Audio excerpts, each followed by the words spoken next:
마태복음 28장 1절에서 10절까지 하나님 말씀을 봉독합니다. 조용히 경청하시기 바랍니다. 안식일이 다 지나고 안식 후 첫날이 되려는 새벽에 막달라 마리아와 다른 마리아가 무덤을 보려고 나갔더니 큰 지진이 나며 주의 천사가 하늘로부터 내려와 돌을 굴려내고 그 위에 앉았는데 그 형상이 번개 같고 그 옷은 눈같이 희그늘 지키던 자들이 그를 무서워하여 떨며 죽은 사람과 같이 되었더라. 천사가 여자들에게 말하여 이르되 너희는 무서워하지 말라. 십자가에 못 박히신 예수를 너희가 찾는 줄을 내가 아노라. 그가 여기 계시지 않고 그가 말씀하시던 대로 살아나셨느니라. 와서 그가 누우셨던 곳을 보라. 또 빨리 가서 그의 제자들에게 이르되 그가 죽은 자 가운데서 살아나셨고 너희보다 먼저 갈릴리로 가시나니 거기서 너희가 배우리라 하라. 보라, 내가 너희에게 일렀느니라 하거늘. 그 여자들이 무서움과 큰 기쁨으로 빨리 무덤을 떠나 제자들에게 알리려고 다름질할세. 예수께서 그들을 만나 이르시되 평안하냐 하시거늘 여자들이 나아가 그 발을 붙잡고 경배하니 이에 예수께서 이르시되 무서워하지 말라. 가서 내 형제들에게 갈릴리로 가라 하라. 거기서 나를 보리라 하시니라. 아멘. 할렐루야. 예, 부활의 아침입니다. 부활의 아침이 되면 보통 기독교는 이렇게 인사를 했습니다. 제가 인도자가 예수님이 부활하셨습니다. 그러면 여러분들은 참으로 부활하셨습니다. 이렇게 보통 인사를 했거든요. 우리도 같이 한번 해볼까요? 예수님이 부활하셨습니다. 네. 여러분, 봄 기온이 완연히 느껴지는 아침입니다. 양동에도 꽃이 피었습니다. 겨울에 얼어붙은 땅을 뚫고 올라오는 새싹과 꽃망울들을 보고 있노라면 우리는 매년 봄마다 생명의 신비와 경이로움을 느끼게 됩니다. 러시아의 대문호 레오 톨스토이라는 사람이 있습니다. 그가 쓴 유명한 소설 중에 부활이라는 소설이 있는데요. 부활의 첫 페이지를 보면 생명의 봄을 묘사하는 내용이 나오고 있습니다. 제가 잠깐 소개를 해드리겠습니다. 인간들이 생명을 누르려고 땅에 무거운 돌을 깔아서 덮고 돋아나는 풀들을 모조리 다 뽑아버려도 결국에는 봄이 찾아온다. 봄비가 내리고 햇살이 비치자 그 차갑고 무거웠던 돌덩이 틈새를 뒤집고 마침내 푸른 생명이 솟아오른다. 세상의 눈으로 보면 무거운 돌밑은 완벽한 끝이고 무덤에 불과하다. 그러나 그 어떤 억압과 압제도 생명이 움트는 힘을 막을 수는 없다. 사랑하는 성도 여러분, 오늘 우리 모두가 부활의 아침을 맞이했습니다. 비가 내렸죠. 겨울의 빗장을 열고 싱그럽게 다가오는 봄비였습니다. 따사로운 햇살이 비쳤죠. 새로운 생명에 알리는 봄의 햇살입니다. 그리고 오늘 우리는 눈부신 부활의 아침을 새롭게 맞이하게 되었습니다. 오늘 선포되는 말씀을 통해서 부활의 생명이 우리 심령 모두에게 심겨지는 놀라운 은혜가 임하시기를 주의 이름으로 축원합니다. 우리가 잘 아는 대로 모든 생명체는 태어나는 순간부터 죽음을 향해 달려간다라고 할 수 있습니다. 이 땅에 태어나는 순간이 있으면 이 땅을 떠나는 순간이 있다는 것 우리가 잘 알고 있지요. 그러나 이 죽음이라는 것은 하나님께서 본래부터 정하신 것은 아니었습니다. 창조주 하나님은 태초의 인간 아담과 하와를 만드시고 그들을 에덴 동산에서 살게 하시면서 이렇게 말씀하셨죠. 창세기 2장 16절 17절 함께 읽어보겠습니다. 시작. 여호와 하나님이 그 사람에게 명하여 이르시되 동산 각종 나무의 열매는 내가 임의로 먹되 선악을 알게 하는 나무의 열매는 먹지 말라. 내가 먹는 날에는 반드시 죽으리라. 아멘. 하나님께서 아담과 하와에게 분명하게 말씀하셨습니다. 내가 먹는 날에는 반드시 죽으리라. 이 말씀을 조금 달리 생각을 해본다면 아담과 하와가 선악을 알게 하는 나무의 열매를 먹지 않는다면, 하나님 말씀에 순종한다면 에덴 동산에서 죽음을 맛보지 않고 영원히 살 수도 있었다라는 그런 뜻이 되겠죠. 그러나 불행하게도 아담과 하와는 하나님 말씀에 불순종했습니다. 그로 말미암아 죄가 세상에 들어오게 되었습니다. 하나님의 말씀에 불순종한 아담과 하와를 향해 하나님께서 분명히 또 말씀하시죠. 너는 흙이니 흙으로 돌아갈 것이다. 이 선포와 함께 모든 인간은 죽음이라는 운명의 굴레를 다 뒤집어쓰게 되었습니다. 아담과 하와 이후 사람들은 이 죽음을 극복해보려고 몸부림을 치며 살아왔죠. 동양에서는 불로초를 찾아 헤매고 신선이라는 허구적인 존재를 만들어내었습니다. 서양에서는 히랍 신화를 통해서 영원히 죽지 않는 신들의 세계를 만들어냈습니다. 그러나 이 모든 것들이 영생, 영혼을 향한 인간의 간절하고도 간절한 희망투사에 불과할 뿐입니다. 이런 것들은 모두 다 부질없는 짓이죠. 헛된 환상에 불과할 뿐입니다. 우리가 잘 아는 대로 분열된 중국을 통일한 최초의 황제가 진시황입니다. 진시황은 자기가 영원한 황제가 되어서 이 땅을 영원히 다스려야겠다는 헛된 야망을 꿈꾸었습니다. 그래서 수많은 동남 동녀들을 세계 각지로 보내어서 불로초를 찾아오게 했습니다. 늙지 않는, 죽지 않는 그런 풀을 찾아오게 한 거죠. 그러나 어떻게 됐습니까? 영원한 황제를 꿈꾸었던 진시황, 그도 역시 한 줌의 죄가 되어서 땅속으로 사라졌습니다. 인간의 힘으로는 죽음을 이길 수가 없기 때문이죠. 그렇다면 우리에게는 영영 아주 소망이 없는 걸까요? 이 땅에서 살다가 죽으면 그 모든 것들이 다 사라지고 끝나버리는 걸까요? 하나님은 우리 인간을 죽음의 절망 가운데 내버려 두지 않으셨죠. 아담과 하와 이후 하나님은 계속해서 우리에게 새로운 소망을 주셨습니다. 특별히 에스겔 37장을 보십시오. 바벨론의 포로로 잡혀가서 죽음과 같은 그 땅 위에서 소망을 잃어버린 채 살아가는 이스라엘 백성들, 그들을 위해서 하나님께서 그발 강가에 살고 있던 에스겔에게 찾아오십니다. 권능의 손으로 임재하십니다. 그리고 어느 날 에스겔을 그 권능의 손으로 붙들어서 어느 골짜기로 데리고 가시죠. 그런데 그 골짜기는 마른 뼈들로 가득한 곳이었습니다. 한마디로 말해서 킬링필드였죠.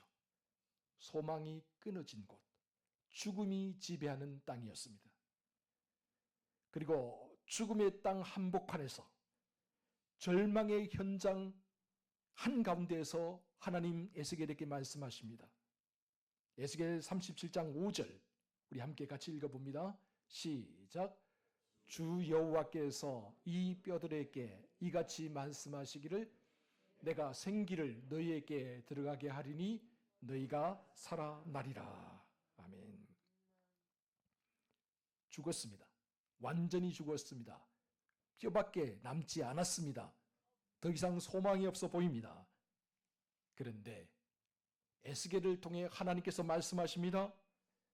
너희가 다시 살아나리라. 그러자 뼈가 소리가 나기 시작하죠. 움직이기 시작합니다.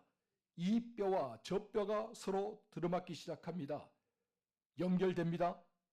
그 뼈에 살이 오릅니다. 그러자 마침내 지극히 큰 군대가 되었다라고 성경은 말하고 있습니다. 죽었던 뼈들이 다시 살아나서 하나님의 군대가 된 것이죠. 에스겔만 그런 것 아닙니다. 다니엘서도 역시 마찬가지죠. 다니엘 12장 2절은 다음과 같이 우리에게 말씀을 전하고 있습니다. 우리 함께 같이 읽어보겠습니다. 시작. 땅의 티끌 가운데에서 자는 자 중에서 많은 사람이 깨어나 영생을 받는 자도 있겠고 수치를 당하여서 영원히 부끄러움을 당할 자도 있을 것이며. 이처럼 하나님은 다니엘서를 통해서도 부활의 소망을 우리에게 심어주셨습니다. 사랑하는 성도 여러분, 이런 구약의 모든 환상과 예언들은 단 하나의 사건을 향해 초점을 맞추고 있다는 사실을 우리는 기억해야 됩니다. 바로 우리 주 예수 그리스도의 부활입니다. 그래서 우리 주님은 부활의 첫 열매가 되셨습니다. 고린도전서 15장 20절은 이 사실을 다음과 같이 증거하고 있죠. 함께 읽어봅니다. 시작. 그러나 이제 그리스도께서 죽은 자 가운데서 다시 살아나사 잠자는 자들의 첫 열매가 되셨도다. 아멘. 이처럼 구약이 부활에 대한 소망을 가지고 예언을 했다고 한다면 신약은 이 부활이 역사적인 사건으로 이루어졌음을 우리에게 증거하고 있습니다.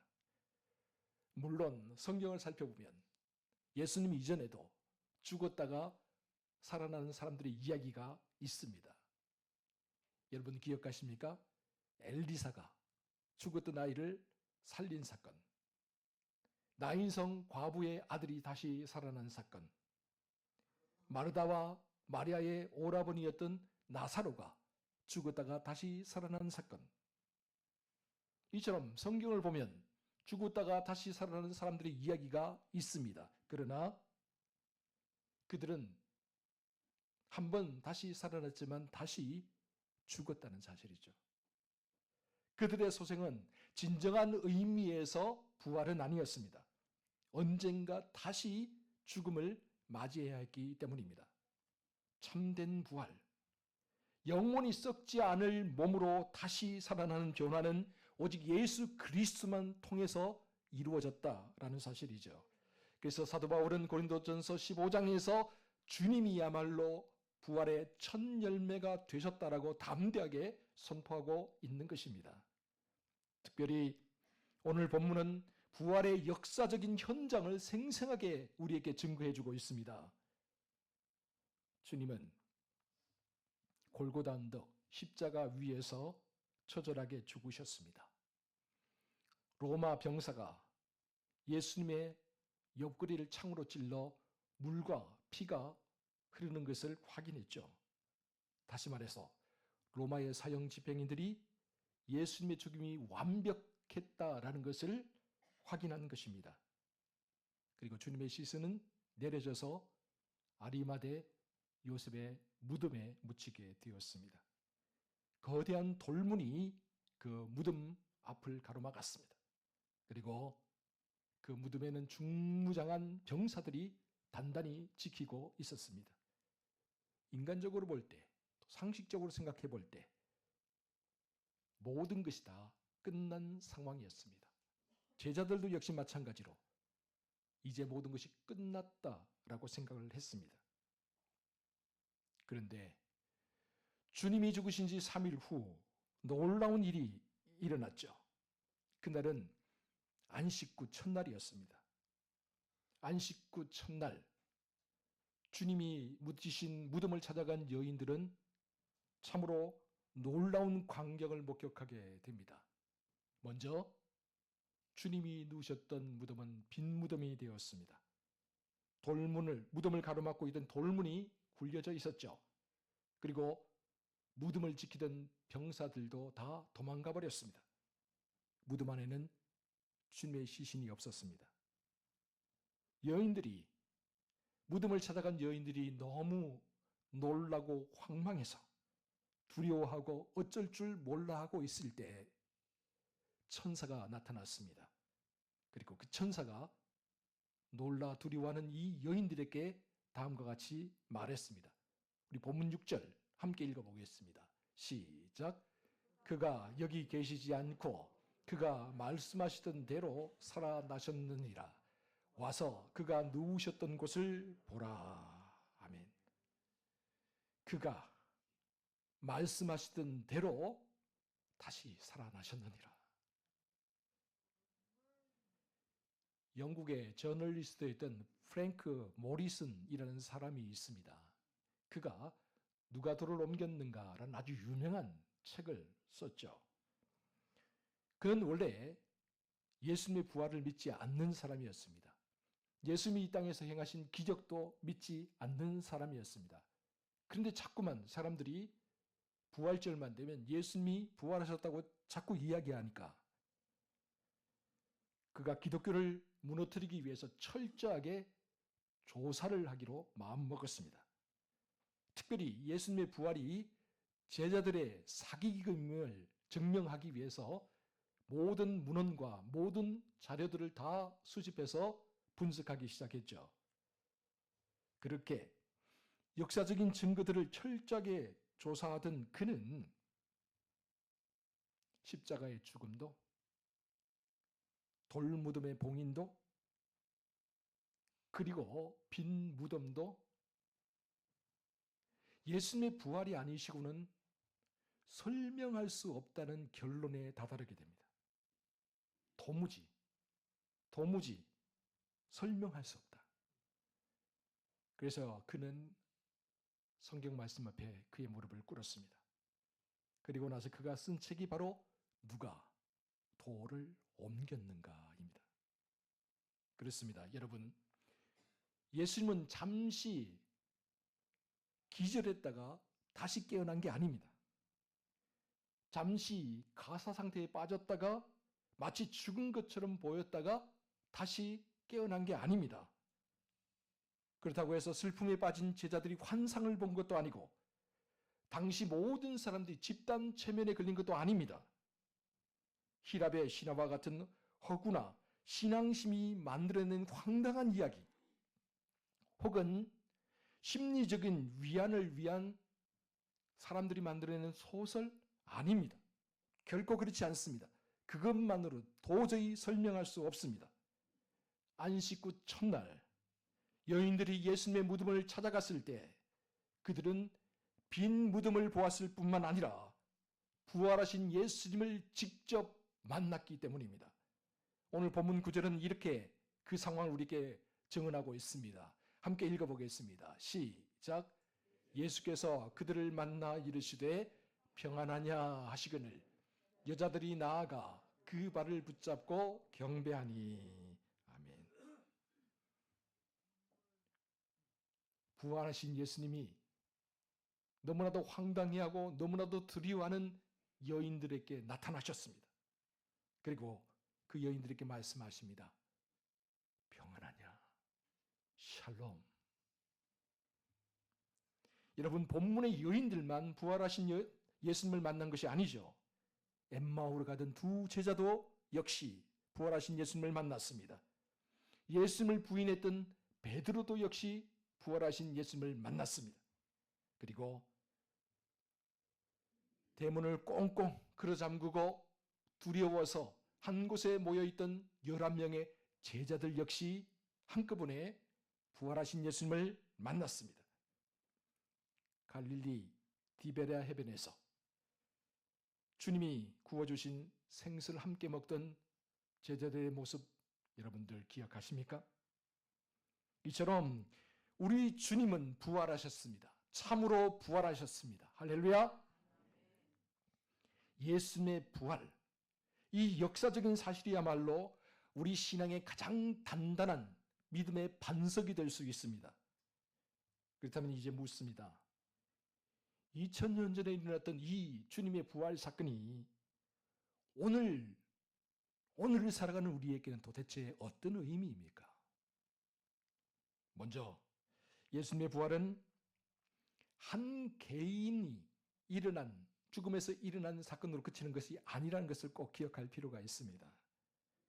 주님의 부활은 이 세상의 모든 거짓과 모든 악함, 모든 불의와 부패를 향한 하나님의 엄중한 심판이자 하나님의 공의가 승리한 사건이죠.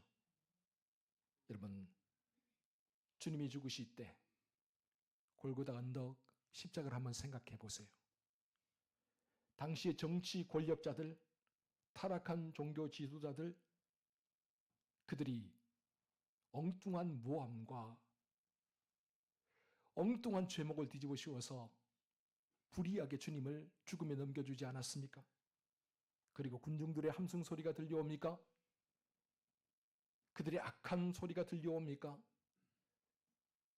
무지하고 연약해서 주님이 죽는 것을 보면서도 조롱하고 비웃었던 수많은 사람들의 그 비웃는 소리가 들려오십니까? 잠시 그들이 승리한 것처럼 보였습니다. 왜요? 주님이 죽으시고 무덤에 갇히셨기 때문에. 거짓과 음모에 의해 진리가 짓밟히고 무덤 속에 갇히는 것처럼 보였습니다. 그리고 모든 것이 끝난 것처럼 보였죠. 그러나 3일 뒤 안식 후 첫날 부활 아침 무덤을 가로막고 있던 돌문이 굴려졌을 때 그 어둡고 침침했던 어둠의 터널 끝에서 찬란한 빛이 쏟아져 나왔습니다. 주님이 찬란한 부활 생명으로 다시 일어나신 것이죠. 이처럼 부활은 하나님께서 하나님 되심을 이 땅에 선포하는 우주적인 사건입니다. 하나님은 자비와 긍휼이 풍성하신 분이지만 결코 공의를 포기하지 않는 분이시죠. 인간의 죄악을 오래 참아주시지만 그렇다고 끝까지 이 죄악을 외면하는 분은 아니십니다. 묵인하는 분이 아니십니다. 성부 하나님은 십자가에 달리신 성자 예수님을 죽은 자 가운데서 다시 살림으로 말미암아 인간의 권력 행포와 종교적인 위선, 인간의 가식과 거짓을 생명으로 지워버리셨습니다. 생명으로 덮으셨습니다. 인간들은 진실을 감추려고 했죠. 무덤 속에 가두어 두려고 했죠. 그래서 커다란 돌문으로 막고 군병들로 지키려고 했습니다. 그러면 끝날 줄 알았죠. 그러나 참 생명이 되신 예수님을 무덤에 가두어 줄 수는 없었습니다. 참 생명이 되신 예수 그리스도를 사망의 그늘 아래 가두어 둘 수는 없었습니다. 우리 주님은 이 모든 것들을 뚫고 부활 생명으로 다시 일어서셨습니다. 이처럼 부활은 진실이 거짓보다, 사랑이 미움보다, 정의가 불의보다, 그리고 생명이 죽음보다 강하다는 것을 보여주는 우주적인 사건입니다. 그러므로 오늘 우리가 붙잡아야 될 능력이 바로 이 부활의 능력입니다. 오늘 이 자리에 모인 우리 모두가 부활의 능력을 의지하고 소망하며 살아갈 수 있기를 주의 이름으로 축원합니다. 1920년대였습니다. 그 당시에는 소련이 소비에트 연방 공화국을 만들고 있을 때였죠. 그때 소련의 치하에 키이우에서 있었던 일입니다. 지금은 우크라이나 지역이죠. 무신론 공산당 간부였던 니콜라이 부하린이라는 사람이 있었는데 그가 수천 명의 군중들을 모아놓고 무신론에 대해서 강연을 했습니다. 이 세상에 신은 없다. 신이라고 믿는 것은 모두 다 인간이 만들어 놓은 허상에 불과할 뿐이다. 1시간이 넘게 그는 뛰어난 달변과 또 치밀한 논리로 하나님이 없음을 증명해 나갔고 기독교 신앙을 마음껏 조롱했습니다.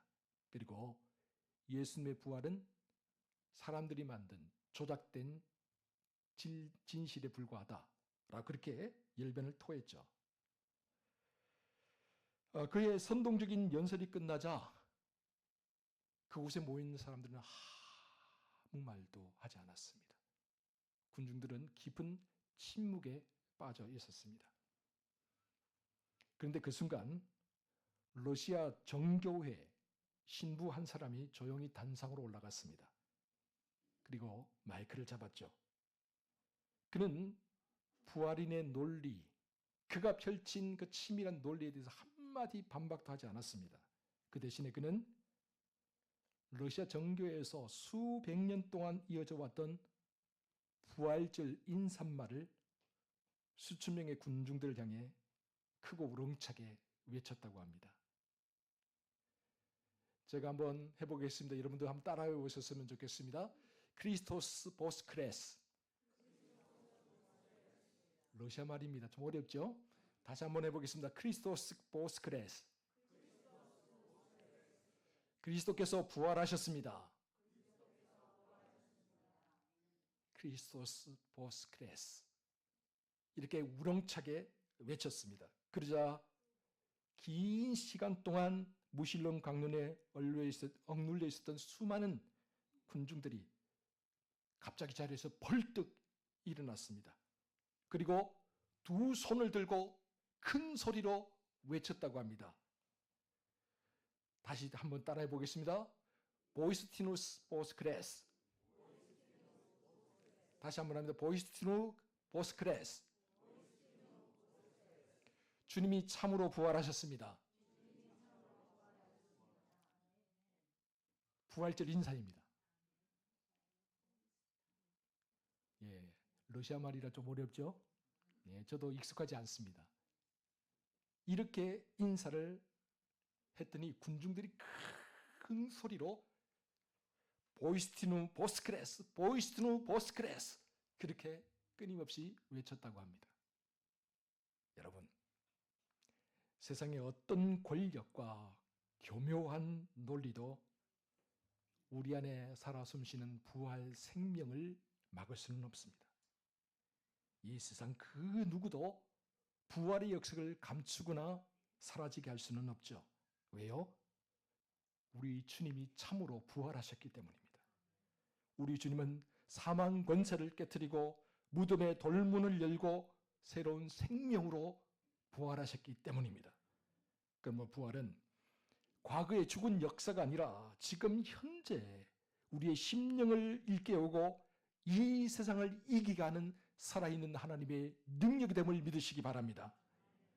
사랑하는 성도 여러분, 주님이 잠자는 자들의 첫 열매가 되셔서 죽음의 결박을 부시고 영원한 생명의 문을 활짝 열어 젖히셨습니다. 그리고 예수 그리스도를 믿는 우리 모두에게 영원한 생명, 부활 생명을 허락해 주셨습니다. 우리는 주님이 주시는 부활 생명을 받은 사람들입니다.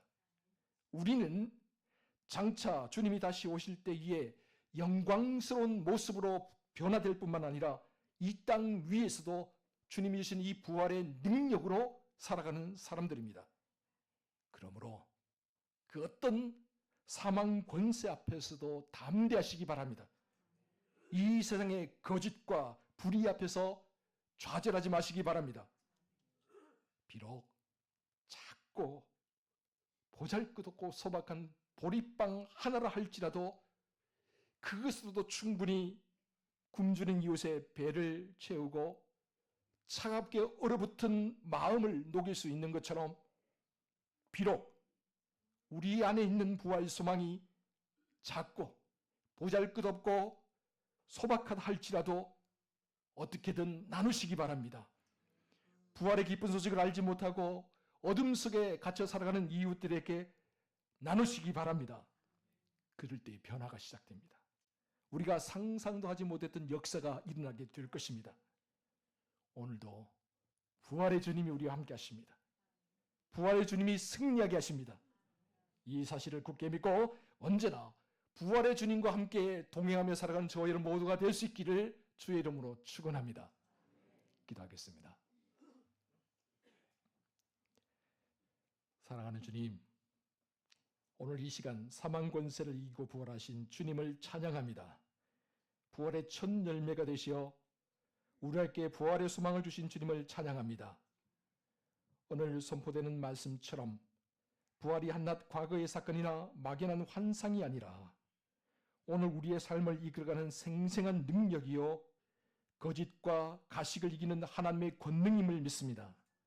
사망 권세를 깨뜨리고 무덤의 돌문을 구려내신 그 능력이 오늘 우리를 짓누르고 있는 모든 삶의 무게들을 물리치게 하여 주시옵소서. 사랑하는 주님, 이제 세상을 향해 발걸음을 옮깁니다. 죽음과 절망을 두려워하지 않는 부활의 증인으로 살게 하여 주시옵소서. 거짓과 불의에 맞서는 부활의 증인으로 살게 하여 주시옵소서. 그리고 무엇보다도 우리에게 맡겨진 일상의 자리에서 부활의 복음을 전하며 진실과 사랑으로 승리하는 부활의 자녀들로 살게 하여 주시옵소서. 이 모든 말씀을 눈물이 변하여 기쁨이 되게 하시고 절망이 변하여 찬송이 되게 하시는 우리 주님, 부활의 첫 열매가 되시는 우리 주님, 우리 구주 예수 그리스도의 이름으로 간절히 기도하옵나이다. 아멘.